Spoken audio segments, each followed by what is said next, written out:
Hello and welcome to this vidcast on understanding depression.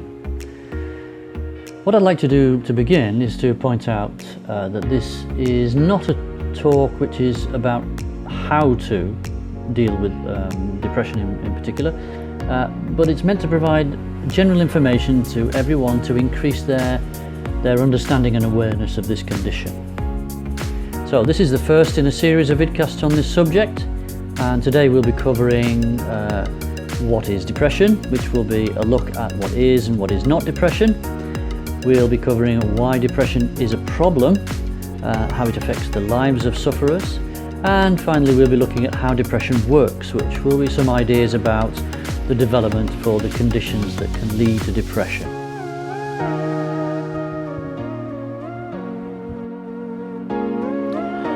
Let's begin then by looking at what depression is. Now, everyone has heard of the word and it tends to mean something different to everyone. Many people think they know what it means, but they've never actually experienced it for themselves. Well, I hope to leave you with a much more clear understanding of this very difficult and debilitating form of psychological distress. So let's get started. What is depression? Well, to try and understand what depression is, let's get a few misconceptions out of the way first, shall we?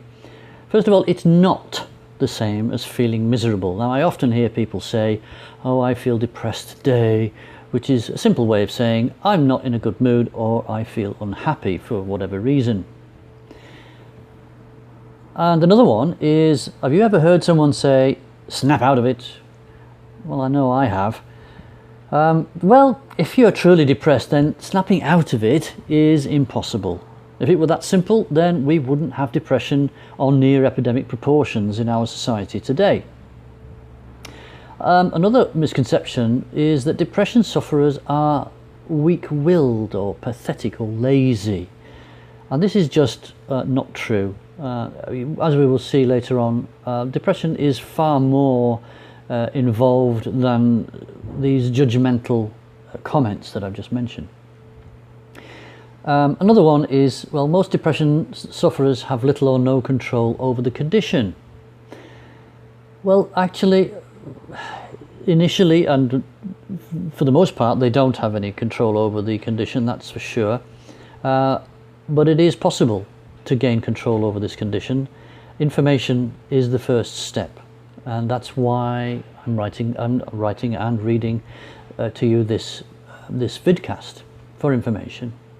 So now we've got those out of the way, what exactly is depression? Well, that's where the problems start, because no two people are alike. The experience of depression will be different for everyone in either large or small or even subtle ways.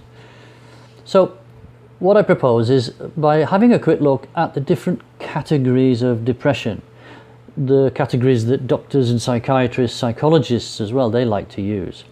So it might give us some insight just to know some of the differences in these conditions. So the first one I want to talk about is bipolar, or it's also known as manic depression. This is regarded as being a deficiency in the organic nature of the brain. So that would be a lack of a particular chemical in the brain. In this case, a supplement is given to treat that called lithium. Now, it causes the condition itself causes extremes of emotions and thrusts the sufferer into ecstatic highs of feeling really great about everything, and then even moments later they can fall into depths of despair, which can last for a long time. And as I said, this condition is usually treated with drugs. Now, another main classification, if you want to use that word, is clinical depression. Another phrase for that is persistent depressive disorder. Clinical depression, as it's normally called, well, the nature of this, the nature of this particular condition is variable as to its origins. Some sources regard it as being a brain chemical disorder in a similar way to manic depression, and others think of it as a psychological condition. Either way, it's a long-term condition which requires significant input from helpers and from the sufferer themselves, and it can last for years or even a lifetime. Now, it's often treated with drugs and or therapy. Now, the one that we're most concerned with in this series of vidcasts is mild to moderate depression. Now, it's probably the most common form. It affects the majority of people diagnosed, or if you're not diagnosed as well, with depression. It's this type, as I said, we're going to be looking at here. So there are other types as well. There's psychotic depression. This is unusual in that sufferers, I should say, may be experiencing a more serious depression, and then they begin to experience feelings like paranoia, they experience delusions or even hallucinations. Now, another one that's this gets bandied around quite a lot is called seasonal affective disorder, or SAD, if you like. Now, as the name implies, it's a depression which is related to the time of year. It's usually associated with dark, cold and wet seasons, and winter and autumn time is a usual cause of that. Another one is peripartum depression, often called postnatal depression. Obviously, it occurs in women either during or after childbirth. Another one for women is premenstrual depression. This comes with a shift in hormones in the women, which can trigger depression just prior to monthly menstruation. And the last one we'll mention today is situational depression. Now, this type of depression is also common as it is a form which can occur after a traumatic incident or a significant life change. It could be seen to be the same as mild to moderate depression above. It's also known as an adjustment disorder, which we'll talk a little bit later about bereavement, so we'll leave that one at the moment, and we will move on to talk about the next issue.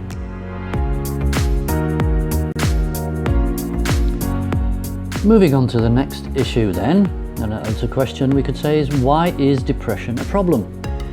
Seems like a bit of a superfluous question, but it does need answering, because we need to, especially those of us who are not currently suffering from depression, we need to have an idea of what to look out for and how it can affect our lives.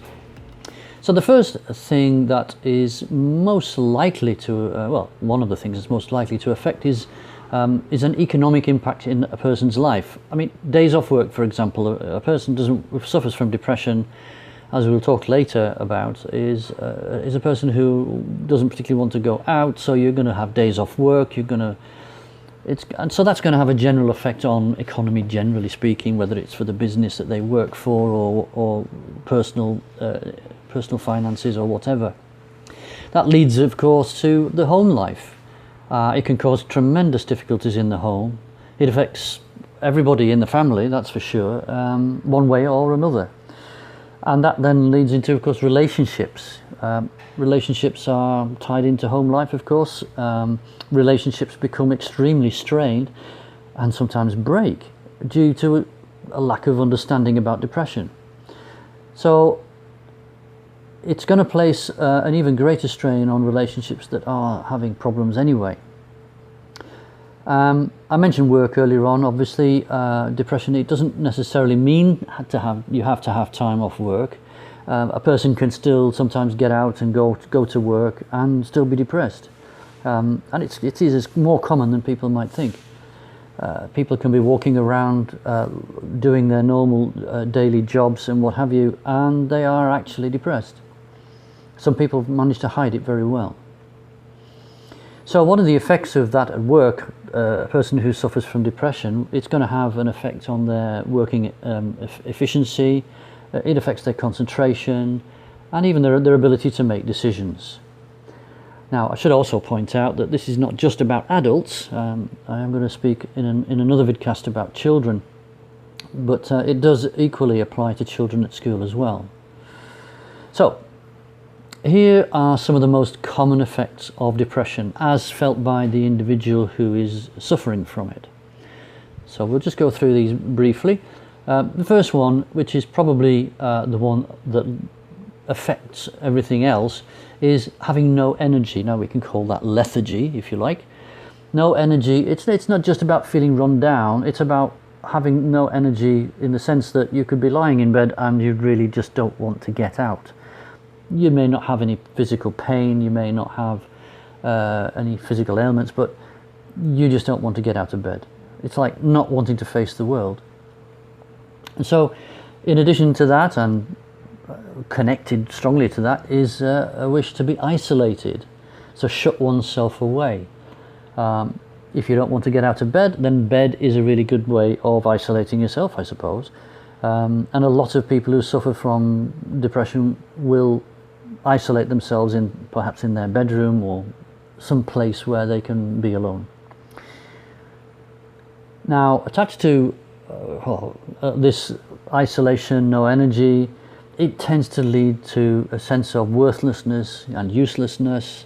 The feelings that a person has as they are lying in bed, the thoughts, they most likely may not be sleeping all the time, and so of course they're thinking things are happening in their minds.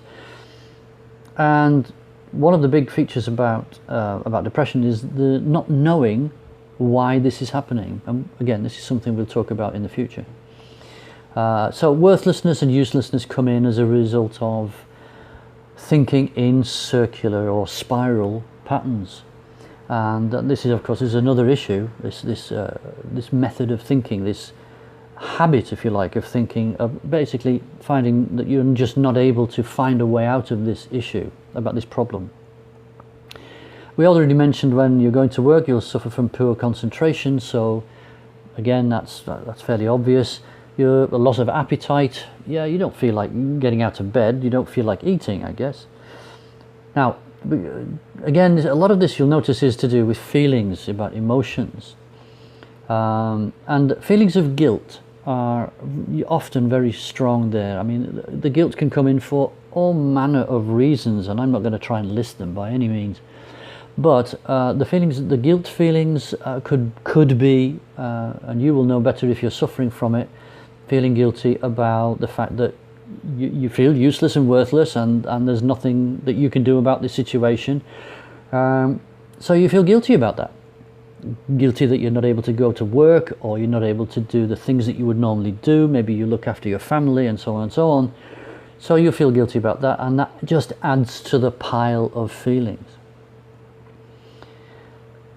We've got helplessness as well, which ties in very strongly with guilt and all of the things. So helpless, you just haven't got the ability. You feel as though you cannot deal with this situation or anything else. So that makes you feel helpless, which goes on to lead to self-recrimination. It's my fault. There's something wrong with me. That kind of stuff. And then, along with helplessness, you blame yourself. And there's a sense often of a feeling of being trapped. There's no way out of this situation. You don't know what caused it. You don't know how to get out of it. And it is very much a feeling of being trapped and stuck in a place that just continues to look dark and not very nice at all. So one of the net effects of all of this is an extreme low self-esteem. You don't feel very good about yourself. You don't value yourself at all. Tied in with all of this will be a certain amount of anxiety, some or a lot. It depends on the individual and what kind of place psychologically you happen to be in. In the end, and I say, forgive me for that, but in the end there is also the feelings of suicidal tendencies. So it doesn't happen with everyone, but it depends how long a person is feeling depressed, and well, it depends on all manner of things, but it is a factor to take into consideration. Now, I'm sure there are other things as well, but I've just sort of touched on some of the main points. Now, it should now be self-evident that the depression has a manifest effect on a person's life.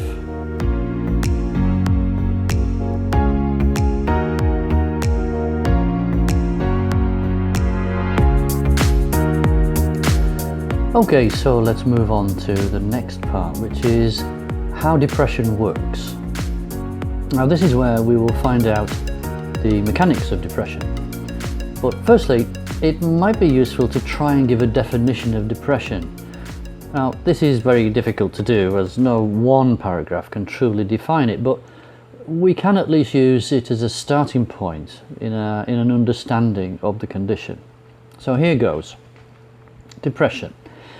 An inability to cope with, understand, or accept certain life events which conflict with our internal personal attitudes, beliefs, or thinking processes.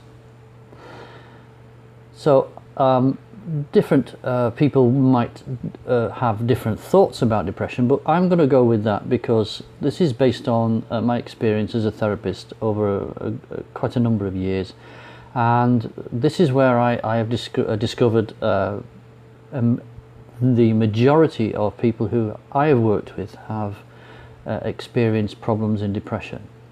So if we can accept this is a basic definition, then we need to break that down so that we can expand on what some of its elements mean in practical terms.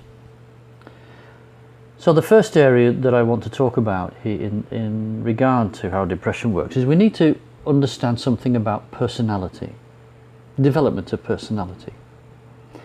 Now, it's fairly obvious for me to say that we each develop personality from birth.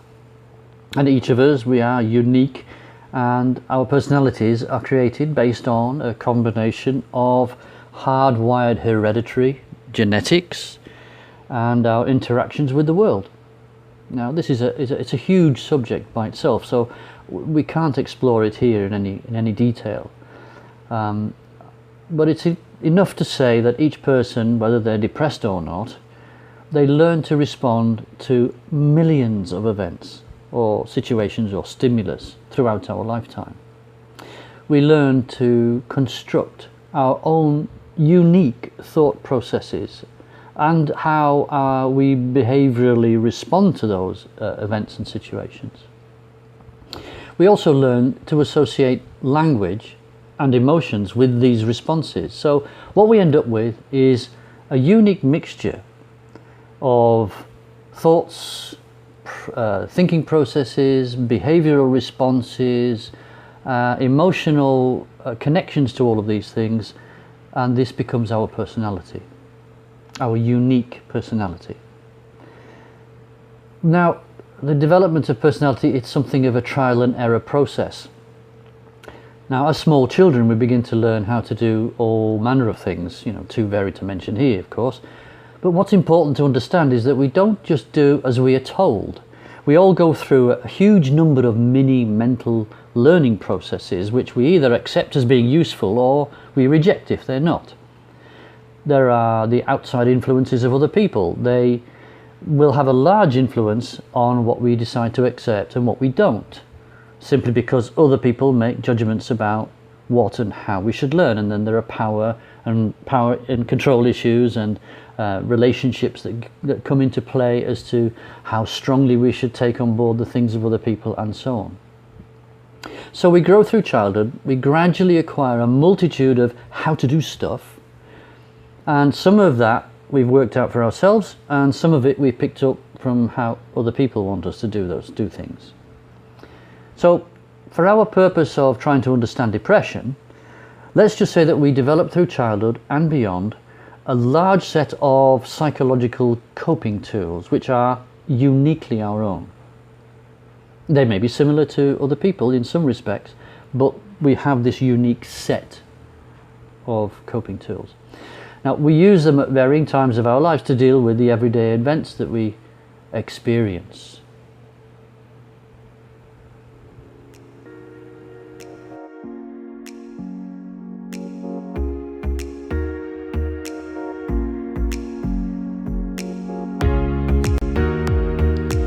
Now, as we said, personality development, it's a difficult subject because we humans are highly complex and there's a great deal to understand about how we develop. So with that in mind, it's also very difficult to grasp what's happening when something goes wrong and depression occurs in our lives. So this next section is about when things go wrong and the conflict that occurs inside us when things go wrong. So what do we actually mean when we say something goes wrong?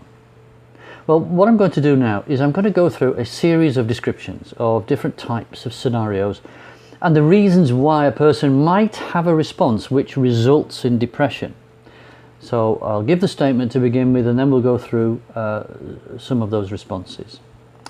So the first one is we experience an event or a series of events that are outside of our range of life experience. Now, that means then that we've never developed the psychological tools to process those events. So they're strange to us, they're new to us, they are maybe shocking to us. And those events that we see, the new ones, they induce a range of emotional responses which are tied to our embedded social norms and the expectations of others.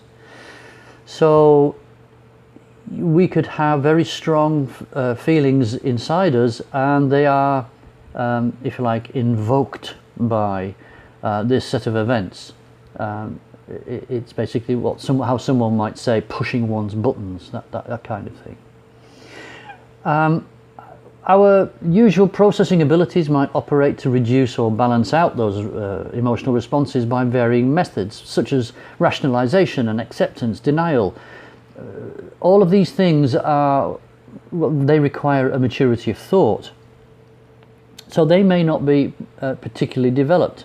And so if a person has an inability to process effectively these things, these emotions, these ideas, these concepts, then their internal processes, they can't do the rationalizing, the accepting, and the emotions that are developed as a result of that are very, very strong, and they're usually centered around things which are unhelpful, like anger or guilt or fear, self-doubt, worthless, helpless, and so on.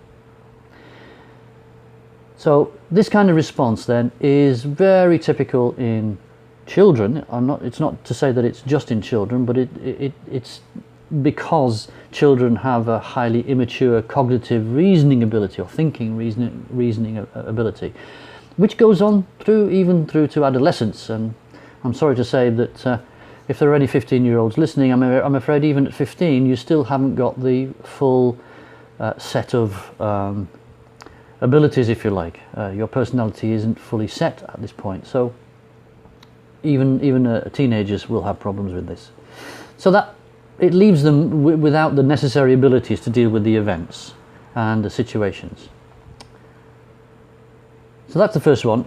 Now let's move on to the second scenario, which is we experience a deeply traumatic event.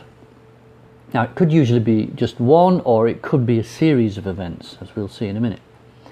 It's kind of similar to the previous description, except that this is likely to be a life-changing event. It could be like a road accident, or a sudden death, or being attacked, or something along those lines. And the reaction to this event or these events will depend upon the existing attitudes and the coping abilities of the individual. So again, it's similar to the previous scenario we talked about. But this time we're talking about a deeply traumatic event as opposed to the one we spoke of earlier. Now, a fairly typical example of this is when soldiers find themselves in a combat situation, and they're having to put up with and deal with and see on a almost daily basis some highly stressful and traumatic events, people dying and so on.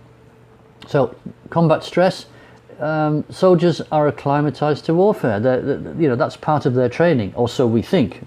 Soldiers are trained to try and go through all of that with a strong sense of self and cohesion, unit cohesion between themselves and the other guys in the team and all that sort of thing. But it doesn't take away the fact that people are constantly who are constantly exposed to the threat of death and horrific events. Well, it takes the toll. It takes a toll, and many people find this just too much to handle. And so, as I mentioned before, post-traumatic stress disorder is a common term that's used nowadays for soldiers returning, and not just soldiers, but it happens to other people also. And so the groundwork is there laid for the possibility for depression in the future. So moving on to another scenario is that of long-term abuse. So you're at the hands of an abuser. Someone is doing things to you that are abusive, and that could be psychological abuse, it could be sexual abuse, it could be physical abuse, being beaten and so on. But there are other kinds of abuse as well. So, I mean, this could be from childhood or later. It doesn't have to be from childhood, but quite often it is. So what we tend to find then is we've got systematic abuse, that is regular abuse on daily, weekly, etc., where the abuser, they want to make the things that they're doing seem normal. If we're talking about a child, making the child feel as though this is a normal thing, so that they will accept the abuse, and that then becomes part of normality for them in a sense, which at a later time it will cause a great deal of internal conflict. It can have some very nasty effects on the personality. Alternatively, the abuser systematically uses a threat to life or exposure just to make the child comply. So either way, what you've got is the person who's suffering the abuse, they have an enormous amount of anxiety and turmoil of emotions that are generated inside them. And the depression could occur at any time. It often occurs much later in life, but it could also occur during childhood, and it often does. Child gets to adulthood and something will trigger the memories because they've tried to put the memories out of their mind. Okay, the abuse has stopped now, I'm not a child anymore. And the problem is later on in life it hits you like a train. And quite often I've seen it happen to people in their late 40s. Mid to late 40s is a fairly common time. So let's move on to another one, which is having some kind of strong internal conflict with an event. Now, it could be a series of events again, but you experience something that causes great internal conflict with something that is pre-existing, like a strongly held belief that a person might already have. And that event that they experience, it's almost like butting up against your existing belief systems, if you like. Now, it depends on the personality of the person, of course, but it can conflict with those thoughts and feelings.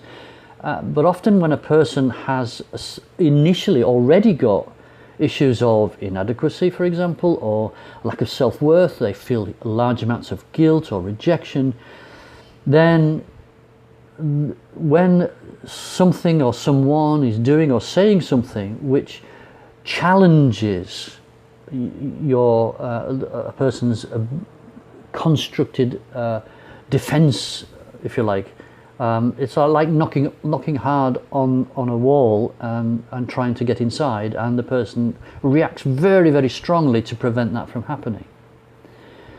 Now, if a person is in that way, this can also trigger depression, because then, of course, it really does.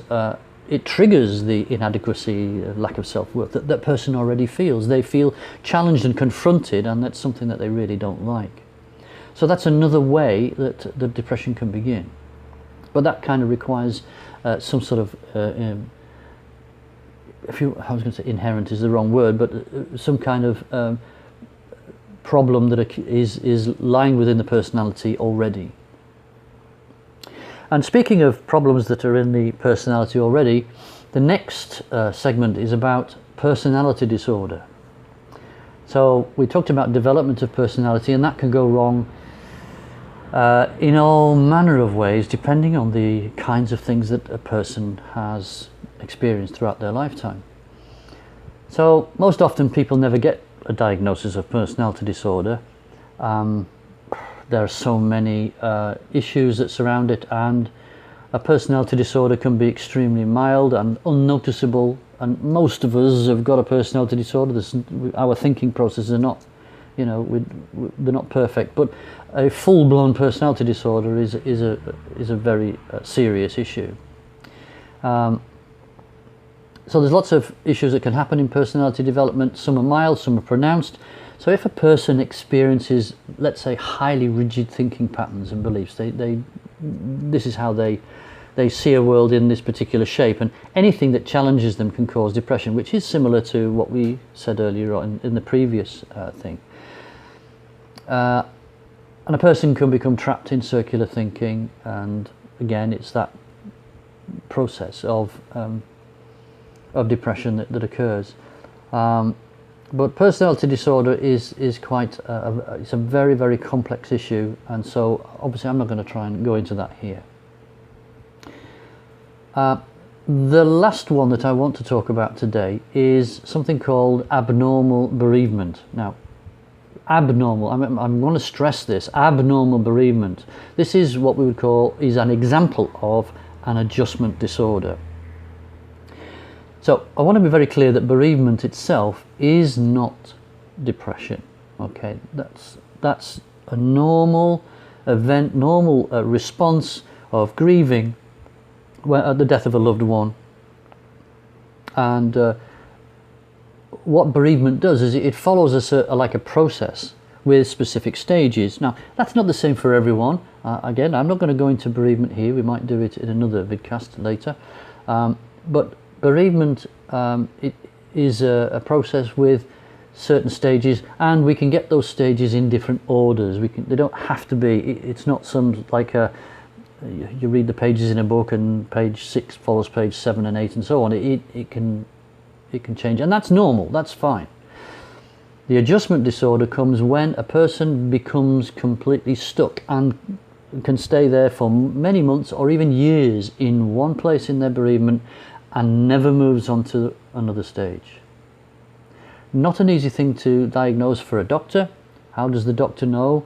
Doctor isn't an expert in bereavement therapy, bereavement counselling. So this is, it's erring on the side of caution maybe when a doctor refers a person to a counselling therapist or someone like that in order to try and move a person on in their bereavement. So these are this is some of the ways in which depression can occur, but by all means they are not all the ways.